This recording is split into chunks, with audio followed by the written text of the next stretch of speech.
Garuda Food ya, bukan Garuda pesawat ya, Garuda Food. Oke, Nah, Garuda ya, Food itu juga besar juga itu ya. Ya, itu. Iya. Kalau teman-teman pernah belajar siapa sih orang yang ada di balik itu ya, Iya. yang di balik Indofood, Indofood. Garuda Food, mereka semua beliau-beliau itu berawal dari UMKM gitu. Ya, Betul seperti sekali. itu ya. Jadi UMKM sangat penting. Betul ya. Nah, kemudian sumber daya memang untuk UMKM ya itu masih terbatas. Jadi di sini biasanya memang orang itu belum memiliki jiwa wirausaha yang memadai. Iya. Karena UMKM di sini kalau kita perhatikan rata-rata kebanyakan semua dari awalnya kepepet biasanya gitu. Mereka tidak punya skill, tidak punya pendidikan yang memadai. Nah, intinya kalau tidak bergerak tidak istilahnya orang obah orang liwet. Nah, orang obah orang mamah bahasa Jawanya seperti itu. Kata dapur raiso ngebul. Nah, dapur raiso ngebul. Nah, itu makanya memang rata-rata kebanyakan UMKM berasal dari situ ya. Jadi sumber dayanya masih. Nah, kalau kita sebagai mahasiswa ya kita kepepet boleh tapi dengan kemampuan pengetahuan ya pasti lebih bagus. Nah, harapannya seperti itu. Teman-teman nanti kalau misalnya teman-teman mahasiswa yang sudah mempelajari akuntansi UMKM, setidaknya nanti ketika memiliki ide bisnis, memiliki planning usaha itu nanti masuknya jangan yang mikro, tapi setidaknya kecil dulu.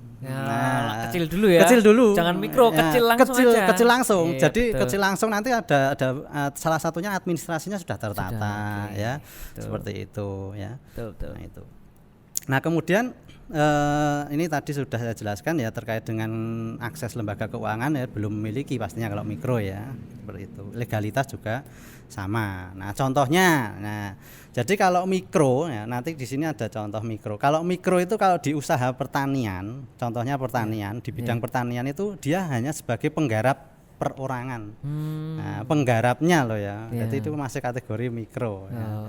Penggarapnya. Nanti kalau yang kecil itu bukan penggarap, dia sudah memiliki tenaga untuk misalnya dia petani sawah, sudah ada tenaga untuk mengolah sawah, itu kategori kecil. Sudah ada tenaga sendiri ya. Bukan dikerjakan sendiri semuanya. Dikerjakan sendiri. Kalau mikro itu masih kerjakan sendiri. Apa-apa kerjakan sendiri dulu ya. Peternakan ya gitu. Jadi ngasih makan ternaknya masih ngasih sendiri. Ya, nelayan juga sama seperti itu, pembudidaya seperti itu. Nah, itu. Kemudian untuk contohnya lagi selain pertanian ya mungkin bisa makanan ya, minuman ya. Jadi itu sama, dia masih cenderung dikerjakan sendiri ya. Kemudian pedagang kaki lima ya seperti itu, pedagang di pasar ya. Tapi di sini yang di pedagang di pasar ini yang kios, yang belum memiliki kios kan ada yang ini ya, yang apa cuman masih lapak ya.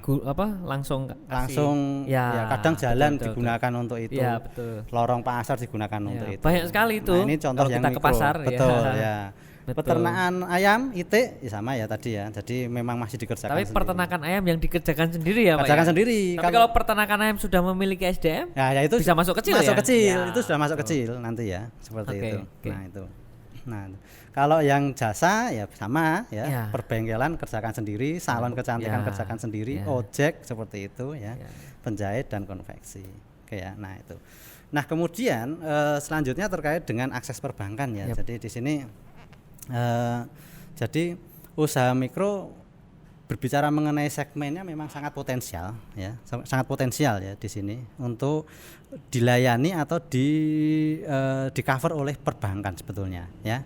Nah itu, maka dari itu perbankan itu butuh semacam mediator atau alat ben iki usaha mikro ini juga dapat aksesi gimana caranya.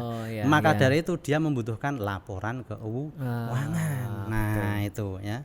Jadi kalau berbicara mengenai akses perbankan, jadi nanti untuk usaha mikro tadi ya, mikro itu memang relatif perputaran cukup tinggi ya. Jadi memang karena dia tadi kayak misalnya pedagang kelilingan itu relatif lebih tinggi sebetulnya perputarannya ya.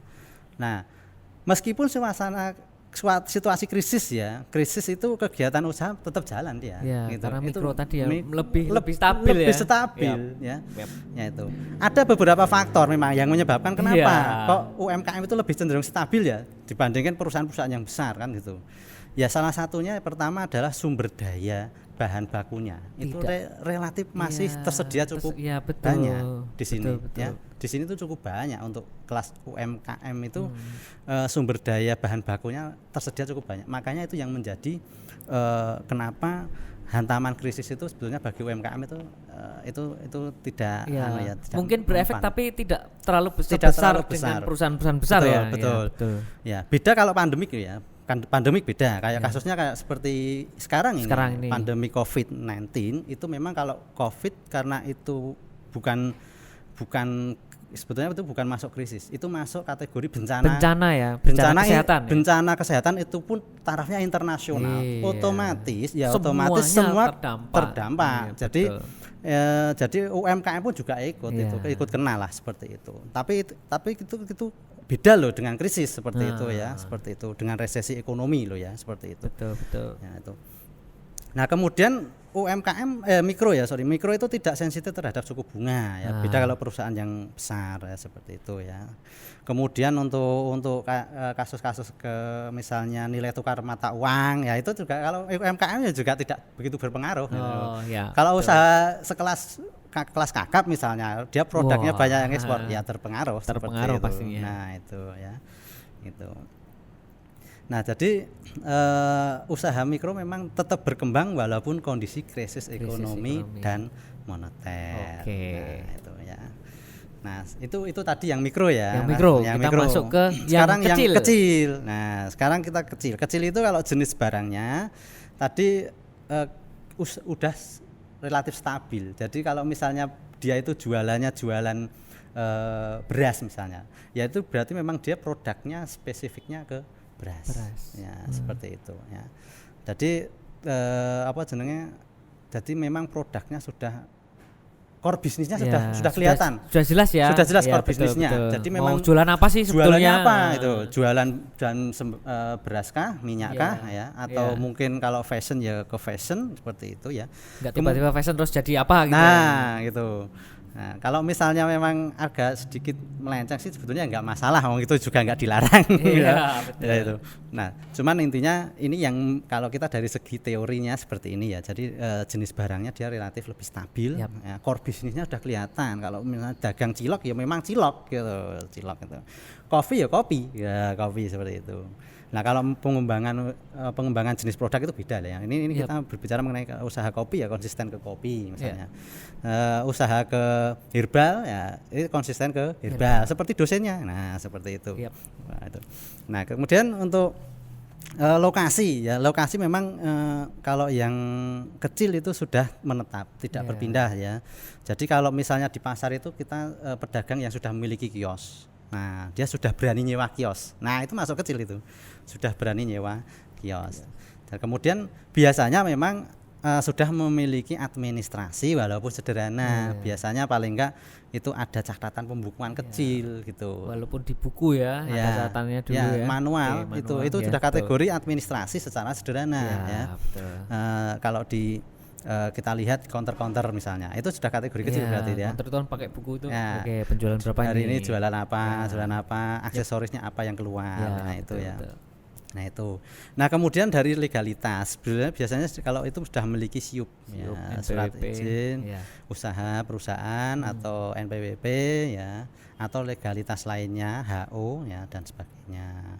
Kemudian biasanya dia sudah SDM-nya itu sudah memiliki jiwa entrepreneur atau memiliki jiwa berwirausaha. Jadi dia tidak asal kepepet asal melangkah ya. Jadi dia sudah punya dia sudah memang memfokuskan ke situ dan dia punya plan untuk pengembangan usahanya gitu ya. Dan memang kalau karena kecil itu sudah memiliki akses perbankan, karena sebetulnya berbicara mengenai akses perbankan itu syaratnya biasanya SIUP dan akuntansi catatannya itu. Ada dua itu, lembaga keuangan itu pasti bisa memberikan suntikan dana kepada usaha kita. Syaratnya cuma dua itu udah bisa ya Pak ya? Ini pengalaman saya ya 6 tahun di lembaga keuangan seperti itu ya. Jadi mantap. Jadi sebagian besar memang nanti untuk kecil ini memang akses perbankannya relatif lebih mudah ya. Kemudian ya walaupun memang ada yang aplikasinya ya, pengaplikasiannya itu belum maksimal ya, seperti belum memiliki business planning seperti itu ya. Tapi setidaknya sudah ada catatan itu kan itu sudah bagus ya.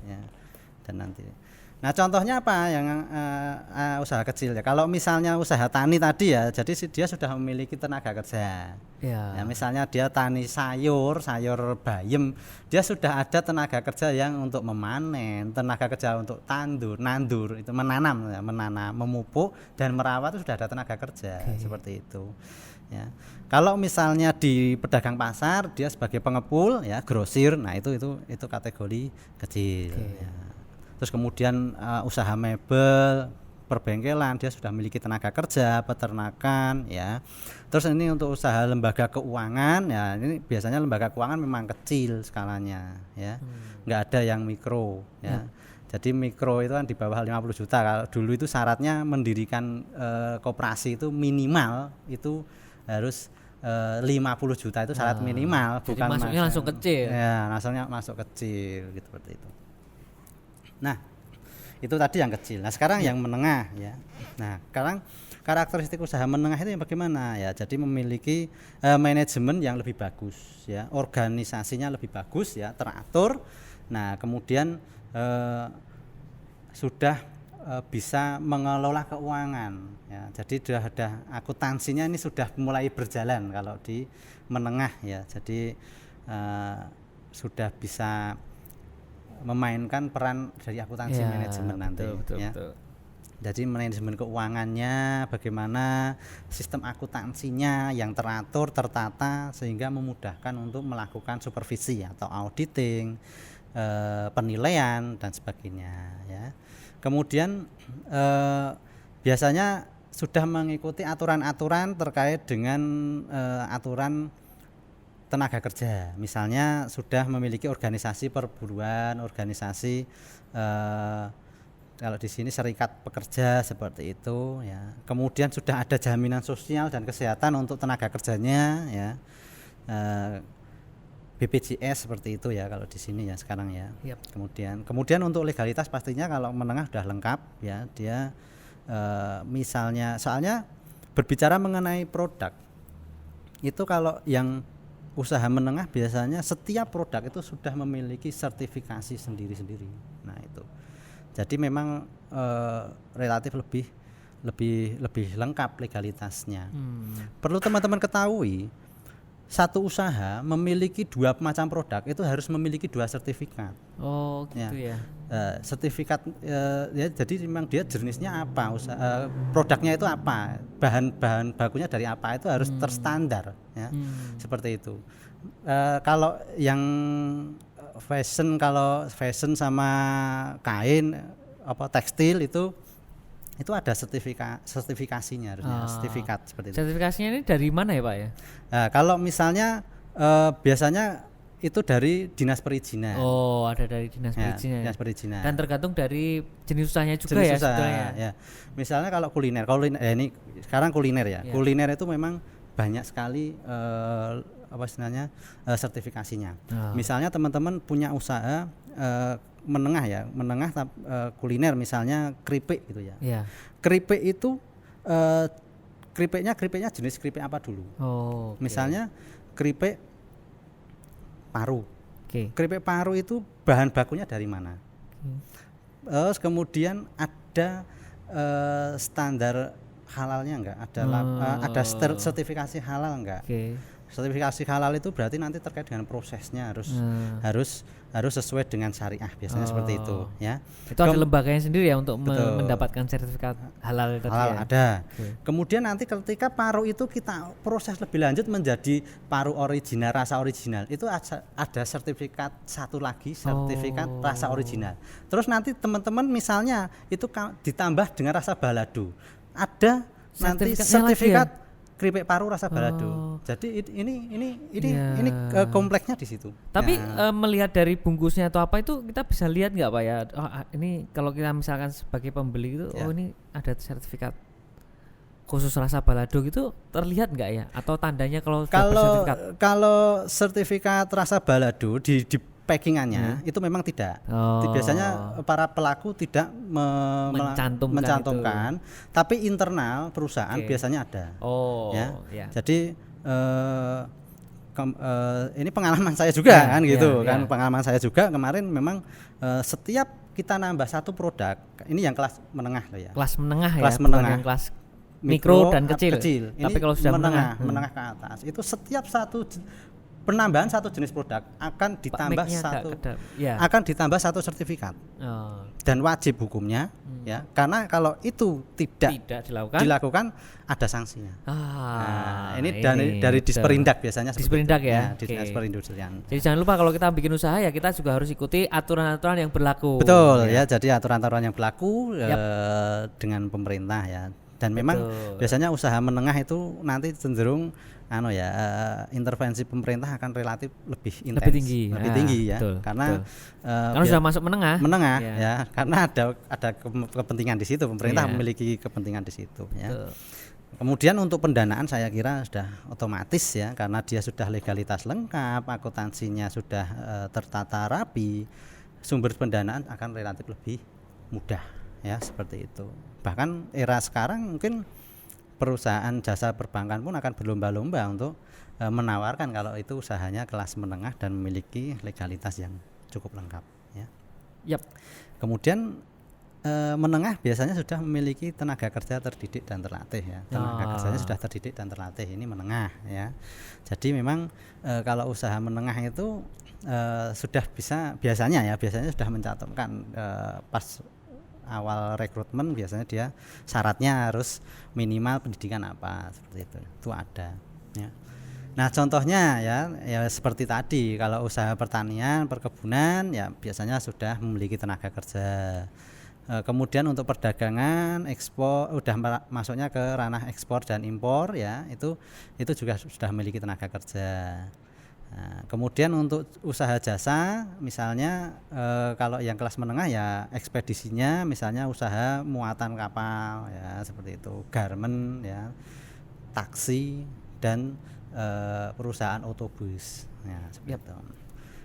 Kemudian ada juga mungkin makanan ya, makanan dan minuman ya, pertambangan, konstruksi, seperti itu. Oke ya. Nah memang selanjutnya kita masuk ke permasalahan keuangan atau finansial di UMKM. Memang permasalahan UMKM ada dua. Yang pertama permasalahan finansial, yang kedua permasalahan non finansial.